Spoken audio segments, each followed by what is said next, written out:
8:31 de la mañana, bienvenidos a las aperturas de los mercados, donde encontrará toda la información del dólar, las bolsas Nuam Exchange y los mercados de los Estados Unidos. Soy Nicolás Esteves y es un gusto saludarlos a esta altura. Les cuento que ya hay operaciones en las bolsas de Nueva York, pues revisemos cómo se comportan entonces los principales índices de Wall Street. En este caso, entonces, comenzamos por el Nasdaq, como siempre lo recordamos, con una carga importante de empresas del sector tecnológico, sube 0,82%, parcialmente se ubica en 23.135 puntos este Nasdaq en su apertura. El Standard & Poor's 500, por su parte, recordemos, índice general de la Bolsa de Valores de Nueva York, sube 0,62%, 0,66%, ahí vemos cómo va cambiando esto en tiempo real, obviamente sigue operando al alza y de momento se ubica en 6.782 puntos. Por su parte, el Dow Jones, el promedio industrial, en este caso sube con un poco menos de fuerza, 0,48%, y llega a los 46.958 puntos, muy cerca de romper ese nivel clave de los 47.000 puntos, que sería un hito para este índice de la Bolsa de Nueva York. Entonces ahí tenemos apertura positiva tras el dato de inflación, que ya les estaremos ampliando más adelante. Les cuento precisamente que el Dow Jones sube más de 200 puntos durante el viernes después de que un informe de inflación más suave de lo esperado aumentara el optimismo de los inversores sobre nuevos recortes de tasas por parte de la Reserva Federal. El índice de precios al consumidor de septiembre subió 0,3% en el mes y 3% anual, levemente por debajo de las previsiones de los economistas encuestados por el Dow Jones. Excluyendo alimentos y energía, el IPC subyacente también se ubicó en 0,2% mensual y 3% anual, cifras también inferiores a las esperadas. Este informe cobró mayor relevancia debido a la falta de datos federales por el cierre parcial del gobierno estadounidense, que ya completó 24 días.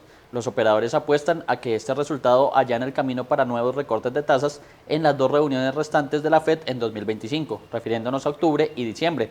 Según Lindsay Rosner, directora de inversión multisectorial en Goldman Sachs, el informe benigno del IPC no dará motivos a la Fed para desviarse de su plan de flexibilización, y agregó que un nuevo recorte en diciembre también es probable dado el escaseo de datos que enfrenta hoy el Banco Central. Los mercados también ignoraron las declaraciones del presidente Donald Trump, quien anunció el fin de las negociaciones comerciales con Canadá por un anuncio publicitario de Ontario que usó una grabación de Ronald Reagan criticando los aranceles. Pese a la polémica, el sentimiento inversor se mantuvo positivo gracias a resultados empresariales sólidos. Entre las compañías que impulsaron el ánimo del mercado, destacaron Intel, cuyas acciones subieron 6% tras reportar ventas trimestrales mejores de lo esperado, Procter & Gamble o P&G, que ganó un 3% al superar las estimaciones de ingresos y utilidades. Por su parte, Target también avanzó ligeramente tras anunciar un recorte del 8% en su plantilla corporativa.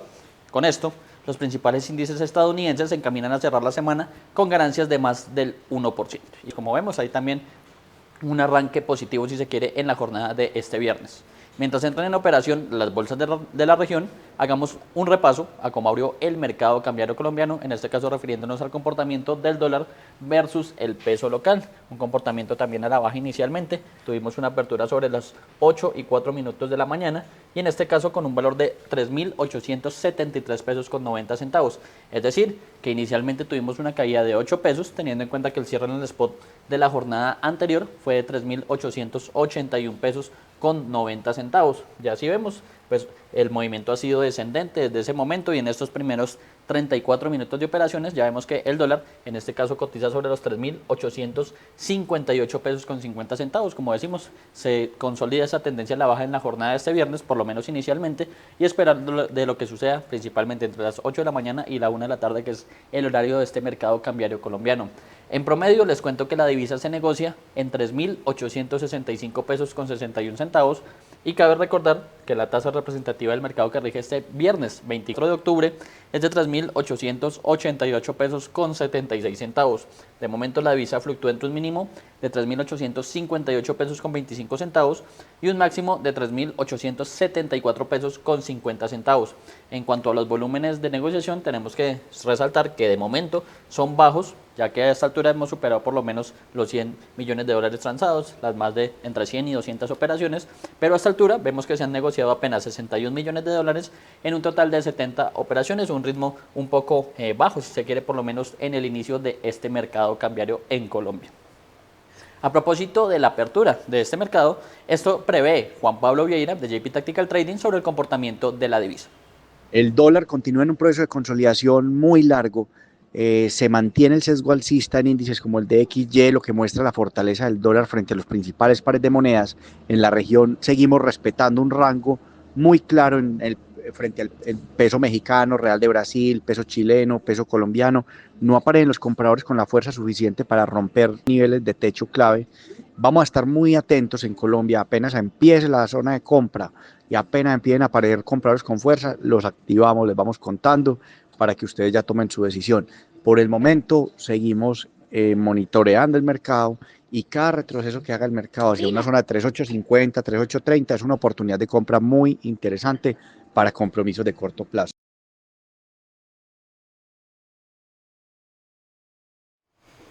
Bueno, ahí con la previsión que nos hace Juan Pablo, recordemos un mercado que va entre las 8 de la mañana y la 1 de la tarde en territorio colombiano, pues revisar ahora cómo se comporta el dólar, pero en el plano internacional, recordemos medido a través del DXY, indicador que mide la fortaleza de la moneda estadounidense frente a una canasta de divisas importantes que incluye el euro, el franco suizo, el yen japonés, por nombrar algunas de las más relevantes. En este caso entonces revisamos DXY, que de momento tiene una variación negativa, eso sí, algo leve, 0,05% y parcialmente se ubica en 98,89 puntos, un DXY que a lo largo de la semana fortaleció a medida que se iban conociendo noticias arancelarias, disminución en las tensiones comerciales entre Estados Unidos y China, la confirmación ya, recordemos el próximo jueves, de la reunión entre el líder chino, en este caso el presidente chino Xi Jinping, y el líder estadounidense Donald Trump en Malasia, en el marco de la reunión de APEC. Entonces ahí básicamente unos datos que venían un poco impulsando la divisa a nivel internacional, pero ya con ese dato de inflación que les contábamos, pues básicamente disminuyen un poco las tensiones en cuanto a qué camino puede tomar la Fed de aquí a las reuniones de octubre, que recordemos la próxima semana tendrá reunión de política monetaria, y también en diciembre. Entonces ya también con ese dato de inflación un poco más suave de lo esperado, pues se tiene en cuenta que podría haber dos recortes casi que de manera inminente en las reuniones que restan de este año de la Reserva Federal de los Estados Unidos. Ahí vemos básicamente el comportamiento de este XY, que como bien lo dijimos, a lo largo de la semana tuvo una fortaleza, ayer incluso superando el nivel de 99 puntos, pero ya digamos, hoy se volvió a calmar si se quiere, después de ese dato de inflación, y ya vemos que opera sobre 98,88 este XY en el plano internacional. Les cuento además que Amazon dijo que está acelerando la automatización de sus almacenes con la ayuda de inteligencia artificial y robótica, lo que plantea en este caso dudas sobre el futuro de los trabajadores humanos en sus centros de distribución. Amazon acelera el futuro. El gigante del comercio electrónico ha dado un nuevo paso hacia la automatización total de sus almacenes, impulsado por inteligencia artificial y robótica. En el corazón de California, en Silicon Valley, el gigante del comercio electrónico mostró los Blue Jay, brazos robóticos impulsados por inteligencia artificial capaces de recoger, clasificar y consolidar paquetes con alta precisión, todo desde una sola estación. Según Amazon, esta nueva generación de robots acelera la eficiencia operativa y reduce los tiempos de procesamiento. Los Blue Jay se suman al robot Vulcan, presentado a inicios de año, que incorpora sensores de tacto, una tecnología que le permite manipular objetos con delicadeza similar a la humana. Ambos sistemas están actualmente en fase de prueba en Carolina del Sur. Amazon afirma que, lejos de reemplazar empleos, la automatización crea nuevas oportunidades, y no solo en los almacenes. La innovación también alcanza el área de reparto. Amazon mostró gafas inteligentes con cámaras integradas que proyectan instrucciones de navegación y entrega directamente frente al conductor. Robots, inteligencia artificial y realidad aumentada. Amazon refuerza su apuesta tecnológica mientras el debate sobre el futuro del trabajo continúa. Y en Latinoamérica, Javier Milei cerró su campaña el jueves con un canto a capela y la promesa de que Argentina va a cambiar tras las legislativas del domingo, a las que llega en medio de una crisis financiera que persiste pese al auxilio de los Estados Unidos. El presidente argentino Javier Milei cerró su campaña el jueves con la promesa de que Argentina va a cambiar tras las legislativas del domingo, a las que llega en medio de una crisis financiera que persiste pese al auxilio de Estados Unidos. Necesitamos un Congreso más sólido para que podamos continuar en el camino del equilibrio fiscal, para continuar con la estabilidad financiera, para continuar en la lucha contra la inflación y para terminar de una vez con todas con el narcotráfico y el delito en Argentina. Miles de personas vitorearon al presidente del oficialista La Libertad Avanza en el acto en Rosario, en el norte del país. El oficialismo aspira a conseguir un aluvión de votos en Santa Fe que mitiguen las casi seguras derrotas en otras provincias afines al peronismo, como la de Buenos Aires, que el 7 de septiembre le asestó un duro revés en la elección local. Y de un Congreso destituyente que atacó todo el tiempo el programa de gobierno, hoy llegamos a las elecciones de pie y a partir del domingo va a cambiar de serio la Argentina. El presidente se erigió en la principal figura de una campaña que el oficialismo buscó nacionalizar y polarizar con el peronismo bajo el lema La Libertad Avanza o Argentina retrocede. Que no aflojen, que estamos a mitad de camino, que sigan empujando, que vamos por el buen camino, y esta vez va a tener sentido, porque como nosotros decimos, la libertad avanza o Argentina retrocede. Antes de Rosario, Milei se vio obligado a cancelar al menos 4 actos en distintos puntos del país, especialmente en la provincia de Buenos Aires, donde recibió insultos e incluso piedrazos. En Rosario también hay resistencia. Varios carteles señalaban a Milei como persona no grata y le reclamaban basta de ajuste a jubilaciones. Hay que ir a votar porque detrás nuestro, los que más años tenemos, hay toda una historia de luchas para tratar de conseguir muchos beneficios que hoy se tienen. Y este hombre de un plumazo nos quiere quitar, pero creo que este revés que va a sufrir en la urna le va a hacer que no le sea tan fácil. Sin embargo, Milei espera repetir su hazaña del balotaje de 2023, cuando recibió en Rosario, la tercera ciudad más poblada de Argentina, el 66% de los votos. Bueno, y a esta hora ya comenzaron las operaciones de las bolsas de Colombia, Lima y Santiago de Chile, que hacen parte de Nuam Exchange. Entonces iniciamos por la bolsa de valores local, la bolsa de valores colombiana, que de momento tiene una variación negativa medida por sus principales índices. En este caso, el MSCI Colcat, principal índice de la bolsa de valores colombiana, cae levemente 0,07% y parcialmente se ubica en 1923,59 puntos, es decir, este principal índice sigue manteniendo máximos de los últimos 15 años, recordemos niveles similares última vez que se vieron por el año 2010, a finales de ese año precisamente la bolsa alcanzó niveles de 1900 y máximos históricos ya rondando los 2000 puntos, pues ese sería el objetivo en este caso de este repunte que ha tenido a lo largo del 2025 este principal índice de la bolsa colombiana.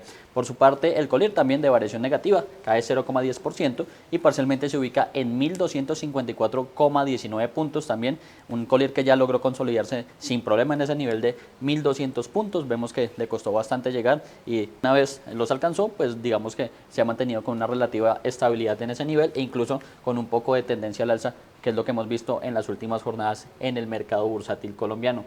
Pues ahora revisar entonces cómo se comportan las acciones que básicamente justifican ese movimiento a la baja inicialmente. Comenzamos con las que caen a esta altura. Grupo Energía Bogotá pierde 1,47% a esta altura y llega a los 3.015 pesos por acción, en este caso la acción de El JEP. Le sigue Mineros, que también pierde 0,69% y llega a los 14.300 pesos por acción.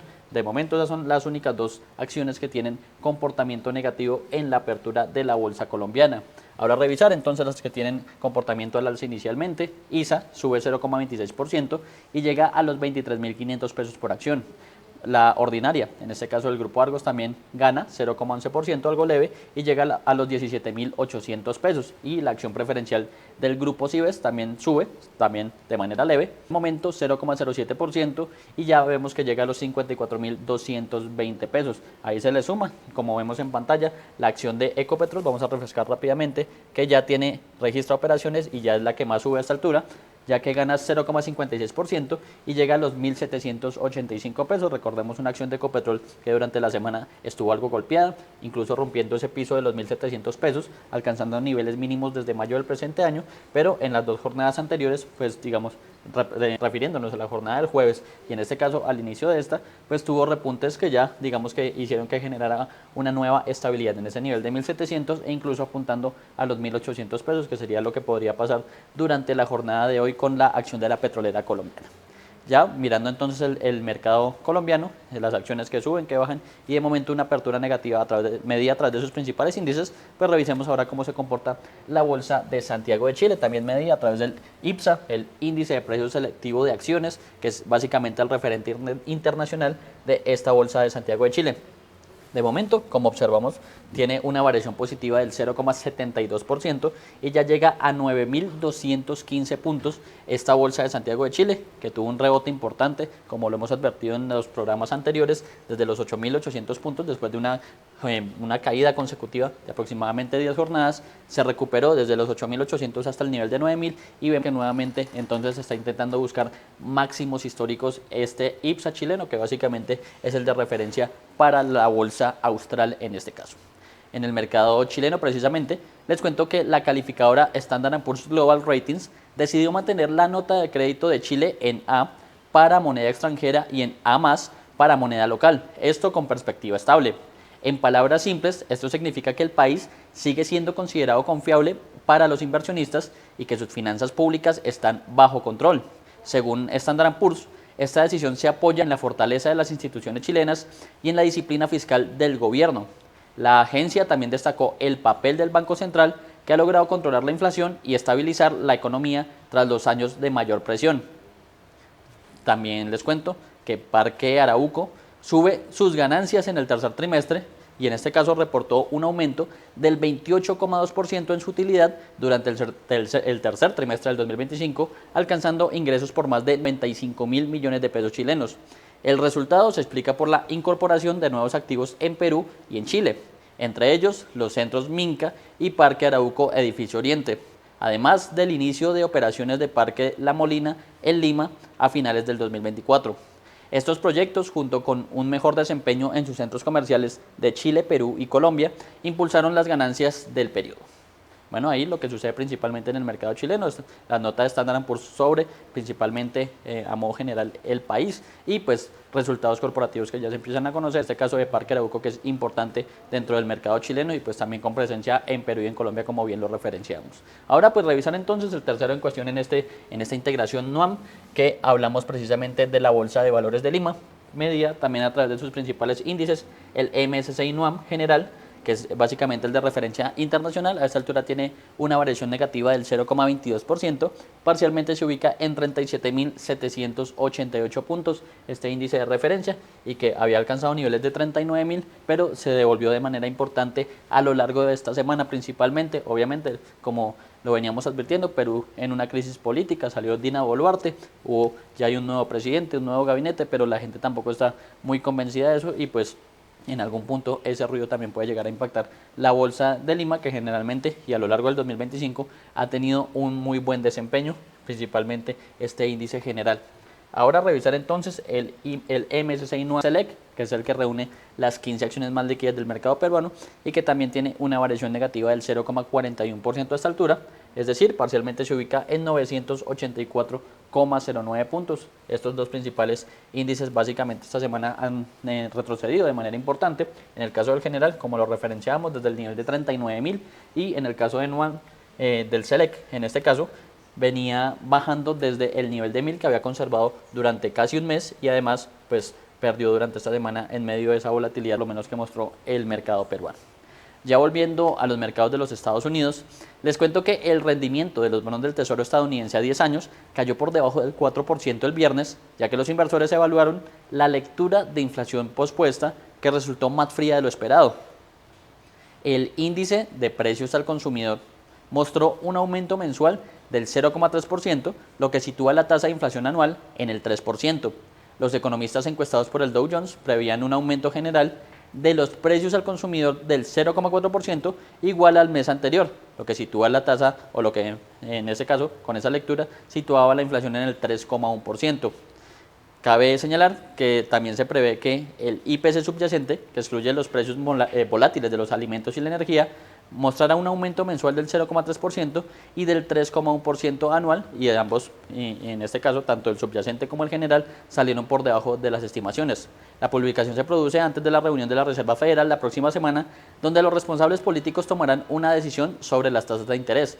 Los operadores estiman una probabilidad cercana al 99% de que la Fed reduzca las tasas de interés en 1/4 de punto porcentual, según la herramienta FedWatch.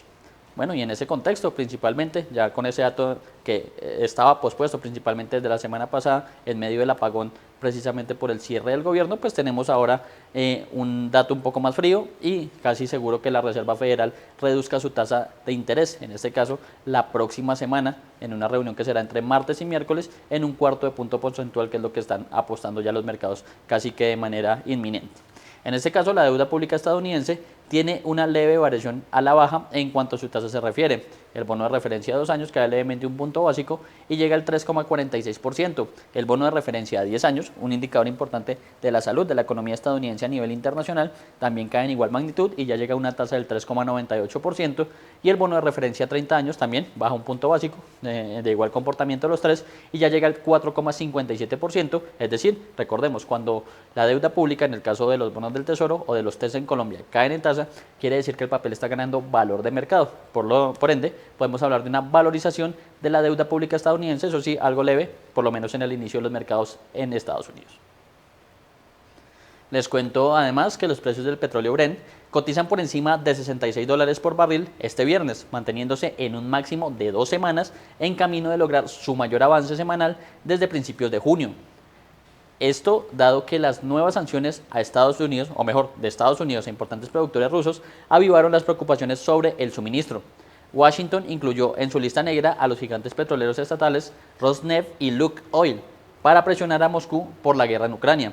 Estas dos empresas representan casi la mitad de las exportaciones de petróleo de Rusia y son vitales para financiar el presupuesto del Kremlin.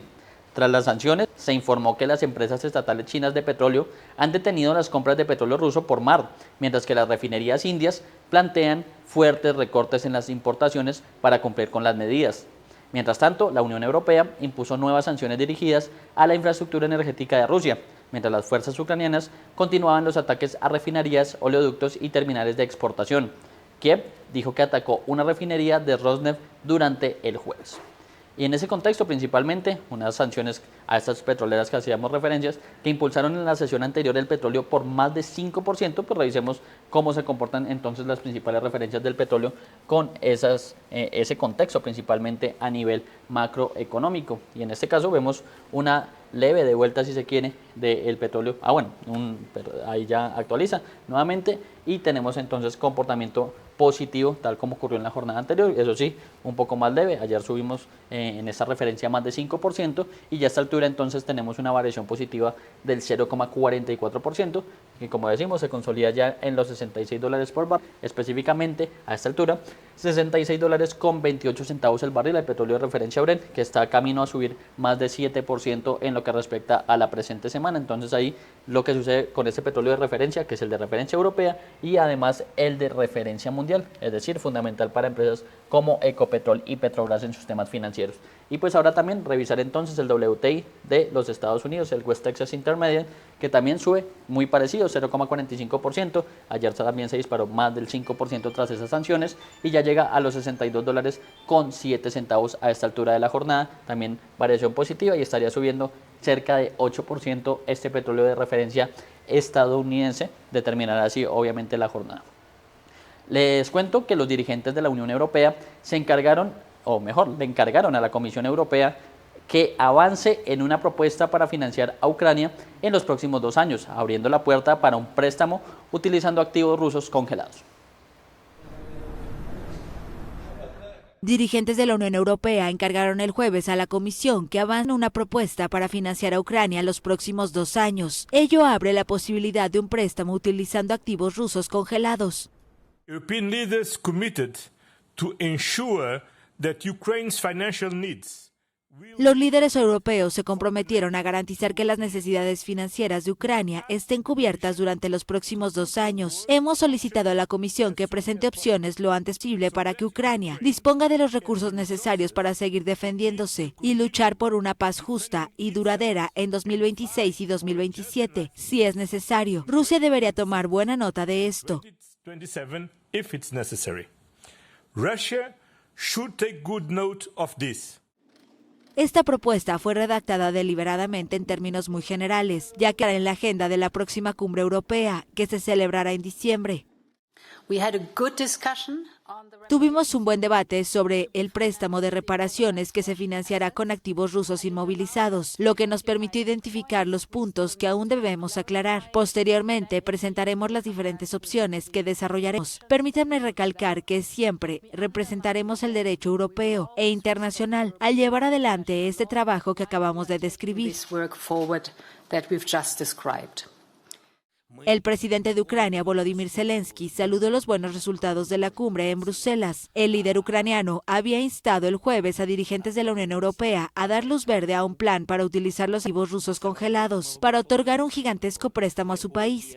Su objetivo es que los dirigentes europeos logren un acuerdo para otorgar un préstamo de unos 162.000 millones de dólares para Ucrania, utilizando los activos del Banco Central de Rusia inmovilizados en la Unión Europea.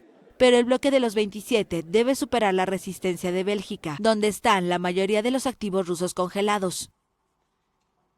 Además, Estados Unidos y Trinidad y Tobago anunciaron ejercicios militares conjuntos frente a las costas de Venezuela, poco después de que Nicolás Maduro pidiera "No Crazy War Please" ante el despliegue norteamericano en la región. Estados Unidos y Trinidad y Tobago anunciaron ejercicios militares conjuntos frente a las costas de Venezuela. El gobierno trinitense informó el jueves que el destructor USS Gravely llegará a la capital Puerto España el domingo para realizar entrenamientos conjuntos con la Fuerza de Defensa de Trinidad y Tobago. Está previsto que se quede en el país hasta el 30 de octubre.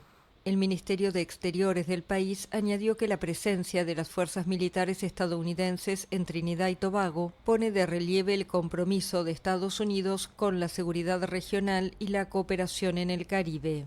El anuncio tiene lugar en momentos en que Venezuela denuncia que Washington busca derrocar al presidente Nicolás Maduro desde que Estados Unidos movilizó en agosto destructores, un submarino y barcos con fuerzas especiales en aguas internacionales del Caribe con el supuesto propósito de combatir el tráfico de drogas. La movilización militar estadounidense ha dejado hasta ahora 37 muertos en 9 bombardeos a presuntas lanchas con drogas en aguas internacionales del Caribe y el Pacífico. Ante el despliegue estadounidense, Maduro abrió el registro en la Reserva Militar y ordenó la realización de ejercicios militares casi a diario. El jueves, el mandatario aseguró que Venezuela quiere paz. No a la guerra. Not war. Not war. Not war. Yes, peace, yes, peace, yes, peace, forever, forever, forever. El presidente Donald Trump afirmó que Israel perdería el apoyo de Estados Unidos si anexiona a Cisjordania, ocupada en una entrevista publicada precisamente durante el jueves, mientras el secretario del Estado, Marco Rubio, está en el país para apuntalar el cese al fuego en Gaza. El jefe de la diplomacia estadounidense, Marco Rubio, llegó el jueves a Israel con la misión de consolidar el frágil alto el fuego en Gaza, tras una guerra devastadora que ha cobrado miles de vidas. La llegada de Rubio se produce al día siguiente de que el Parlamento israelí se pronunciara a favor de ampliar la soberanía israelí en Cisjordania. Washington criticó cualquier proyecto de anexión que podría amenazar la frágil tregua. Tras reunirse con el primer ministro israelí Benjamin Netanyahu, Rubio expresó su confianza en el mantenimiento y la ampliación en Gaza del acuerdo. Nos sentimos muy positivos al respecto. Estamos logrando un buen progreso. Es increíble que en solo 7 u 8 días se hayan establecido los tipos de cosas y sistemas que tenemos. Ya hemos logrado lo imposible una vez y tenemos la intención de seguir haciéndolo. Si podemos, tenemos buenos socios con los que estamos trabajando. Nos sentimos confiados y positivos sobre el progreso que se está logrando. También somos conscientes de los desafíos.